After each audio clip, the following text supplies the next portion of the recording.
Hello বন্ধুরা, welcome to Digitech পোলা channel. তো আজকে মেনলি আমরা শিখবো ক্যাপকাট অ্যাপের সাহায্যে বাংলায় কী করে কিছু লিখবো। দেখুন, নর্মালি যখনই আমরা ক্যাপকাট অ্যাপে বাংলায় কিছু লিখতে যাই, এখন আপনারা স্ক্রিনে দেখতে পাচ্ছেন যে লেখার মাঝে মাঝে গোল মতন একটা আপনার লেখা চলে আসে, মানে মেন যে ওয়ার্ডটা সেটা গোল মতন চলে আসে, পুরো কি লেখা আছে ক্লিয়ারলি বোঝা যায় না। আর একটা জিনিস, ক্যাপকাট অ্যাপে যদি বাংলায় কিছু লিখি তার কিন্তু কালারও ডিজাইন করা যায় না, মানে কালার চেঞ্জ করা যায় না, সেটা শুধুমাত্র হোয়াইটেই লেখা হয়। ঠিক আছে, তো আজকের ভিডিওতে মেনলি আমরা শিখব কি করে ক্যাপকাট অ্যাপের মধ্যে দিয়ে আমরা বাংলায় কিছু জিনিস লিখবো এবং সেটাকে ডিজাইনও করবো, মানে কালারফুল বানাবো। ঠিক আছে, তো এখন আমরা সিধে চলে যাব আমাদের মোবাইল স্ক্রিনে। কিন্তু তার আগে আপনাদের কাছে একটা ছোট্ট রিকোয়েস্ট, পুরো ভিডিওটা দেখার পর যদি আপনাদের আমার এই ভিডিওটা ভালো লাগে তাহলে কাইন্ডলি আমার চ্যানেলটাকে সাবস্ক্রাইব করে নেবেন এবং যদি সম্ভব হয় তো বেল আইকনটাও প্রেস করে দেবেন, যাতে এই ধরনের ভিডিও যখনই আমি আমার চ্যানেলে আপলোড করি আপনাদের কাছে অটোমেটিক নোটিফিকেশন চলে যায়। ওকে, তো এখন দেখুন আমরা আমাদের মোবাইল স্ক্রিনে চলে এসেছি। তো ক্যাপকাট অ্যাপ দিয়ে যদি বাংলায় কিছু লিখতে হয় তাহলে কিন্তু ডাইরেক্টলি ক্যাপকাট অ্যাপ দিয়ে বাংলায় লেখা সম্ভব না, কারণ ক্যাপকাট অ্যাপ বাংলা লেখাটাকে সাপোর্ট করে না। তো এর জন্য আমাদের অন্য একটা অ্যাপ ইউজ করতে হবে, এমন একটা অ্যাপ যেই অ্যাপের সাহায্যে আমরা কিছু বাংলায় লিখতে পারবো এবং সেই লেখাটাকে কালারফুল ডিজাইন করতে পারবো, এবং সবথেকে গুরুত্বপূর্ণ বিষয় হচ্ছে যে লেখার ব্যাকগ্রাউন্ডটাকে আমরা রিমুভ করতে পারবো। তো এরকম একটা অ্যাপ হচ্ছে কি পিক্সেল অ্যাপ, যেটা অলরেডি আমাদের মোবাইলে ইনস্টল আছে, মানে আমার মোবাইলে ইনস্টল আছে। যদি আপনাদের মোবাইলে ইনস্টল না থাকে তাহলে আপনারা প্লে স্টোরে গিয়ে পিক্সেল অ্যাপ যে অ্যাপটা আছে ওটাকে ইনস্টল করে নেবেন, বা এরকম অন্য কোনো অ্যাপও ইনস্টল করলে হবে, যেই অ্যাপের সাহায্যে আপনারা যে কাজগুলো আমি বললাম এই কাজগুলো করা যায়। ঠিক আছে, এবং সেকেন্ড ইম্পর্টেন্ট জিনিস হচ্ছে গিয়ে অনেকের মোবাইলে কি বাংলায় টাইপ করার জন্য বাংলার কিপ্যাডই থাকে না। তো বাংলা যাদের কিপ্যাড নেই সেই কিপ্যাডটাকে এখানে অ্যাড করতে হবে। কিপ্যাডটাকে অ্যাড করার জন্য আমরা কি করব, যে কোনো একটা কিছুতে চলে যাব, ধরুন এইখানে কিছু সার্চ করছি, যেই লেখার চেষ্টা করব, দেখুন এখানে একটা কিবোর্ডের বক্স চলে এসেছে, কিন্তু এখানে প্রবলেম হচ্ছে গিয়ে বাংলায় কিছু লেখার কোনো অপশন পাচ্ছি না। এই ক্ষেত্রে অনেকের ক্ষেত্রে অনেক রকম অপশন আছে, মেনলি দুখানা আছে। একটা হচ্ছে গিয়ে এই যে নিচে যে আপনার স্পেস বারটা আছে, এইখানে যদি হোল্ড করেন অনেকের ক্ষেত্রে অপশন চলে আসবে কিপ্যাড অ্যাড করার। তারপরে যদি না আসে, এইখানে দেখুন একটা সেটিংয়ের অপশন আছে, এই সেটিংয়ের অপশনে গিয়ে আমরা একবার ক্লিক করব। যেই ক্লিক করব এইখানে দেখুন ল্যাঙ্গুয়েজ বলে যে অপশনটা এসছে, এর মধ্যে একবার ক্লিক করব। এইখানে দেখুন অ্যাড কিবোর্ড বলে অপশন আছে, এইখানে ক্লিক করব। করার পর বাংলা লেখাটা সার্চ করে নেব, BAN বাংলা চলে এলো। যেই বাংলা এলো এইখানে দেখুন অনেকগুলো অপশন চলে এসছে। ঠিক আছে, অ্যাকচুয়ালি আমরা এই বাংলাটা নেব না, আমরা এই যে বাংলা ভারত এই যে আছে এটা নেব। নেওয়ার পর এইখানে একটা দেখুন ABC, তারপরে অ্যারো চিহ্ন দিয়ে বাংলা আছে, এটাকে নেব। এবং এই যে সেকেন্ডের যে অপশনটা আছে শুধু বাংলা, এটাকে নেব, নিয়ে সিম্পল ডান। ডান হয়ে গেল। এইবার যখন আপনার কিছু এখানে টাইপ করবেন, দেখুন আস্তে আস্তে এইখানে আপনার চলে আসছে। ঠিক আছে, দেখুন বাংলা ইংলিশ চলে এলো। এবার যদি এখানে আপনি টাইপ করেন, একবার ক্লিক করেন এই স্পেসে, আপনাকে সিলেক্ট করতে দেবে আপনি কোনটা সিলেক্ট করতে চাইছেন। আমি যদি ইংলিশ সিলেক্ট করি তাহলে এবার আমরা ইংলিশে টাইপ করতে পারবো, দেখুন ওপরে টাইপ হচ্ছে। আবার এখানে গিয়ে ক্লিক করব। শুধু বাংলা যদি করি তাহলে ইংলিশে টাইপ করব, কিন্তু সে যে ইংলিশে টাইপ করব তার বাংলাটা চলে আসবে। আর যদি শুধু বাংলায় টাইপ করতে চাই তাহলে এই থার্ড অপশনটা নেব, পুরো বাংলায় আমাদের কিপ্যাড ওপেন হয়ে যাবে। তাহলে আপনারা বুঝে গেলেন কিভাবে আপনাদের মোবাইলে বাংলায় কিপ্যাড অ্যাড করব। মেনলি তিনখানা অপশন অ্যাড করেছি, একটা হচ্ছে কি প্রপার ইংলিশ, সেকেন্ড হচ্ছে গিয়ে ইংলিশে টাইপ করব কিন্তু তার বাংলা চলে আসবে, এবং থার্ড হচ্ছে গিয়ে অনেক সময় কি হয় ইংলিশে টাইপ করছি তার এক্স্যাক্ট বাংলা আসছে না, তখন আমরা কি করব, এই কিপ্যাডের সাহায্যে আমরা এক্স্যাক্ট ওয়ার্ডটা টাইপ করে নেব। ঠিক আছে, তো এবার আমরা কি করব, অলরেডি আমরা বুঝে নিয়েছি কিভাবে কিবোর্ড চেঞ্জ করতে হয়, বাংলা ফন্ট নিয়ে আসতে হয়। এবার আমরা সিধে চলে যাব পিক্সেল অ্যাপে। পিক্সেল অ্যাপটা ওপেন করে নেবো, এবার ক্লিক করবো এরকম ভাবে। দেখুন পিক্সেল অ্যাপটা ওপেন হয়ে গেছে। এবার নিউ টেক্সট যে লেখাটা আছে এর মধ্যে গিয়ে ক্লিক করব। যেই ক্লিক করলাম দুবার, দেখুন নিউ টেক্সটের এই লেখাটাকে চেঞ্জ করার অপশন এসছে। এইবার দেখুন নিচে একটা অপশন চলে আসছে যেটা ইনস্টল করার আগে ছিল না। এইখানে দেখুন স্পেস বারে BN.EN, মানে এইখানে আমি ক্লিক করে ইংলিশে কিছু লিখলে সেটা বাংলায় লিখতে পারবো, শুধু ওপরেরটা ইংলিশ সিলেক্ট করলে শুধু ইংলিশ লিখতে পারবো। আবার এখানে একটু হোল্ড করলে, মানে এই যে স্পেস বারটা আছে যেখানে ইংলিশ লেখা আছে, জায়গাটা হোল্ড করলে এই পেজটা ওপেন হয়ে যাবে। এখান থেকে আমরা যদি একদম নিচেরটা সিলেক্ট করি শুধু বাংলাটা, বাংলার ব্র্যাকেটে ভারত, তাহলে বাংলায় কিবোর্ড ওপেন হয়ে যাবে। কিন্তু আমরা প্রথমে আমার যেটা ফেভারিট সেটা হচ্ছে গিয়ে এই মিডলেরটা ABC.বাংলা। এখানে কি হয়, আমরা টাইপ করি ইংলিশে, কিন্তু সেই লেখাটাই বাংলায় চলে আসে। বাংলা কিবোর্ডটা কখন ইউজ করি? অনেক সময় ইংলিশে যেটা টাইপ করছি তার এক্স্যাক্টলি বাংলায় পাচ্ছি না, তখন আমরা বাংলা কিবোর্ডটা ইউজ করি। তো এখন আমি এই যে সেকেন্ডের অপশানটা আছে এটাকে সিলেক্ট করব, করে এখন দেখুন আমি যদি এইখানে যদি কিছু লিখি ইংলিশে, VIDEO, প্রথমে এই লেখাটাকে পুরো মুছে দিই। এবার লিখি VIDEO, ভিডিও। দেখুন যেই ইংলিশ লিখলাম নিচে বাংলায় সাজেশন চলে এলো। এখানে একবার ভিডিওর উপরে গিয়ে ক্লিক করবো, বাংলা লেখাটা, এবার বাংলা লেখাটা এখানে চলে এলো। সিম্পল ওকে, বাংলার লেখাটা এখানে চলে এসছে। এবার কি করতে হবে, আমাদের একটু ডিপ ফন্টের দরকার হয় লেখাটার, এখানে ফন্ট চেঞ্জ করতে হবে। ফন্ট চেঞ্জ করার জন্য আমরা নিচে যে এ বলে যে অপশানটা আছে, এ লেখা, এখানে গিয়ে ক্লিক করব।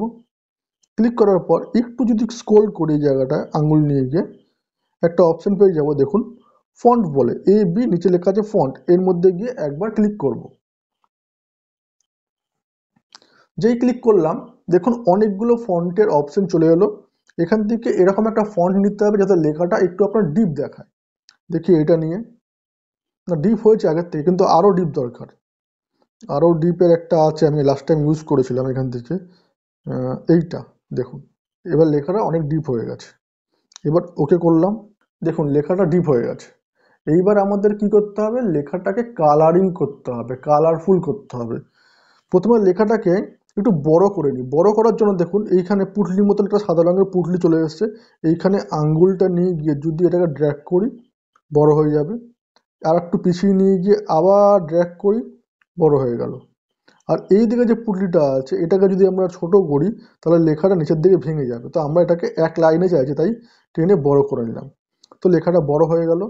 এইবার আমাদের কাজ কি হবে, এর কালার করতে হবে। কালার করার জন্য এখানে একটা অপশন পেয়ে যাব কালার বলে, এখানে ক্লিক করব। ক্লিক করার পর এখানে দুখানা অপশন, বাই ডিফল্ট আপনার কালারে সিলেক্ট করা আছে, ঠিক আছে। দেখুন এই যে আপনার লাল মতন কালারে সিলেক্ট করা আছে এবং তার নিচে হোয়াইটে সিলেক্ট করা আছে গ্রেডিয়েন্ট। প্রথমে কালার কি, কালার মানে হচ্ছে কি এই লেখাটা একটা কালার অ্যাড করতে পারবো। এর জন্য এখানে দেখুন যে কালারগুলো আমি অলরেডি আগে ইউজ করেছি সেগুলো এখানে সাজেস্ট করছে, সবুজ, লাল, সবুজ। অন্য কোনো কালার চাইলে আমরা প্লাস চিহ্ন থেকে ক্লিক করব।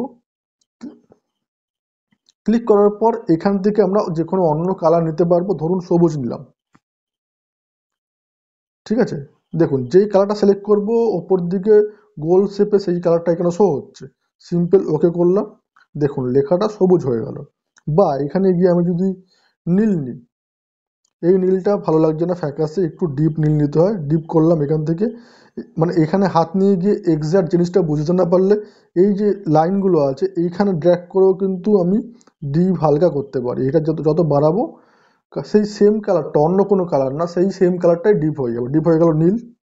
সিম্পল ক্লিক করলাম, দেখুন লেখাটা চলে গেল ডিপ হয়ে, ঠিক আছে।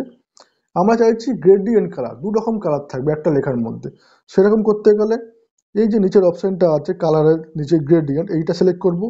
যেই এইটা সিলেক্ট করব অটোমেটিক দেখুন গ্রেডিয়েন্ট এখন লাল হয়ে গেছে। ওকে, এইখানে দেখুন অনেকগুলো কালার শো করছে যেগুলো অলরেডি আগে আমি ইউজ করেছি। আপনারা অন্য কোনো কালার চাইলে এই যে প্লাস চিহ্ন এখানে গিয়ে ক্লিক করবেন। ক্লিক করার পর দেখুন এখানে একটা অপশন চলে এসছে, এইটা দেখুন গ্রেডিয়েন্ট, মানে এই কালারটা হালকা ডিপ কতটা পর্যন্ত হবে। আমি যদি এটাকে একটু নিচের দিকে করি, এবার যদি ওকে করি, দেখুন এই কালারটা এরকম হয়ে গেছে। কালার কিছু নেই, আমি প্লাস চিহ্নতে গেলাম। কালার অ্যাড করার জন্য এইখানে দেখুন কালারের একটা অপশান আছে, এখানে ক্লিক করব। ক্লিক করে যে কোনো একটা কালার নেব, ধরুন আমি নিলাম লাল কালার নিলাম। এই লালটা পারফেক্ট লাগছে না, এখানে অন্যরকম লাগছে, এটাকে বাড়িয়ে দিই। এই লালটা ঠিক লাগছে, নিলাম। আবার এখানে ওকে করলাম, দেখুন গ্রেডিয়েন্ট কালারের লাল লেখা চলে এলো। মানে এইভাবে আমরা এখানে কালারকে ডিজাইন করতে পারি। ওকে, আপনাদের যতটা দরকার ততটা লেখা এখানে লিখবেন।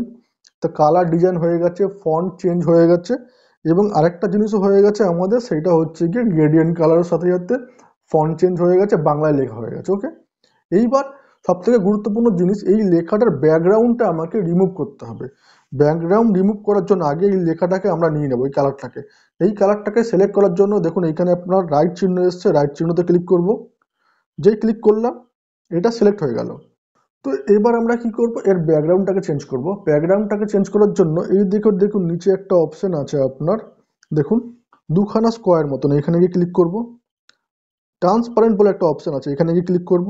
যেই ট্রান্সপারেন্টে ক্লিক করলাম দেখুন এই যে লেখাটা আছে এর ব্যাকগ্রাউন্ডটা রিমুভ হয়ে গেল, শুধু এই লেখাটাই আছে। এইবার এটাকে আমাদের গ্যালারিতে সেভ করতে হবে। এর জন্য ওপরে দেখুন শেয়ারের মতন একটা অপশন আছে শেয়ার করার, এখানে গিয়ে ক্লিক করব। যেই ক্লিক করব এখান থেকে এইটা দেখুন আপনার কোয়ালিটি আছে ডিফল্ট আছে, এটাকে এখানে অ্যারো থেকে ক্লিক করব, ক্লিক করে আলটা নিয়ে নেব, নেওয়ার পর সেভ টু গ্যালারি। এখন এই লেখাটা আমাদের গ্যালারিতে চলে গেছে। এরকম যে কোনো লেখা, যত বড় লেখা আপনারা এখান থেকে টাইপ করে গ্যালারিতে প্রথমে সেভ করে নেবেন। সেভ করে নেওয়ার পর এবার আমরা চলে যাব ক্যাপকাট অ্যাপে, ঠিক আছে। ক্যাপকাট অ্যাপটা ওপেন করব, নিউ প্রজেক্টে যাব, গিয়ে যে কোনো একটা আমাদের ভিডিও নিয়ে নেব। এখান থেকে কি ভিডিও নেওয়া যায় দেখে নিচ্ছি। ধরুন আমি এই ভিডিওটা নিয়ে নিলাম 8 সেকেন্ডের, এই যে ভিডিওটা অ্যাড করলাম। এবার এর মধ্যে আমি লেখাটাকে অ্যাড করতে চাইছি, তাহলে এই ওভারলে থেকে ক্লিক করব, অ্যাড ওভারলে, ফটোসে যাব, এই যে লেখাটা আছে এটাকে সিলেক্ট করব, অ্যাডে নিয়ে আসবো। যেইখানে এই লেখাটাকে আমরা রাখতে চাই সেইখানে এই লেখাটাকে রেখে আমরা ছোট বড়ও করতে পারি, ঠিক আছে।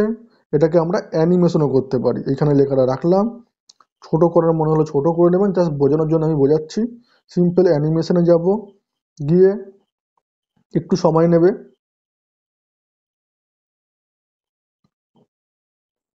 দেখুন এখান থেকে অনেকগুলো অপশন চলে এসছে, এরকমভাবে অ্যানিমেট করতে পারি লেখাটাকে। দেখুন লেখাটা অ্যানিমেট হচ্ছে কি সুন্দর। আউটে গিয়েও করতে পারি, কম্বোতে চলে যায়, দেখি কম্বোতে কী কী অপশান আছে, অলরেডি আপনাদের আগেও বলেছিলাম। দেখুন এই কম্বোতে চলে গেলাম, এরকমভাবে আসবে স্ক্রোল হয়ে, এরকমভাবে আসবে। এটাকে আমরা বড় ছোটো এর ভ্যালুটাকে বাড়াতে কমাতে পারি, দেখুন, ঠিক আছে। তো এইভাবে আমরা কি করতে পারি, ক্যাপকাটের মধ্যে কোনো লেখাকে অ্যাড করতে পারি। এবার এই লেখাটা পুরো ভিডিওর মধ্যে চাইলে পুরো ড্র্যাগ করে নেব পুরো ভিডিও অবধি, যদি চাই পুরো ভিডিওর চাই তাহলে পুরো ভিডিওর লেন্থে ড্র্যাগ করে নেব, যদি পুরো ভিডিও লেন্থে না চাই তাহলে যতটুকু চাই ততটুকু নেব। ধরুন আমরা চাইছি এটা পুরো ভিডিওতে থাকবে না, ঠিক মিডলে থাকবে, ঠিক আছে, তাহলে এইটুকু জায়গা থাকবে। এবার যদি ভিডিওটা একটু আগে থেকে প্লে করি দেখুন লেখাটা নেই, এখান থেকে লেখাটা শুরু হয়ে গেল, ঠিক আছে। তো এইভাবে আমরা ক্যাপকাটে কোনো বাংলা ভাষায় কিছু লিখতে পারি। যদি ভিডিওটা ভালো লাগে তাহলে সাবস্ক্রাইব করতে ভুলবেন না। ধন্যবাদ।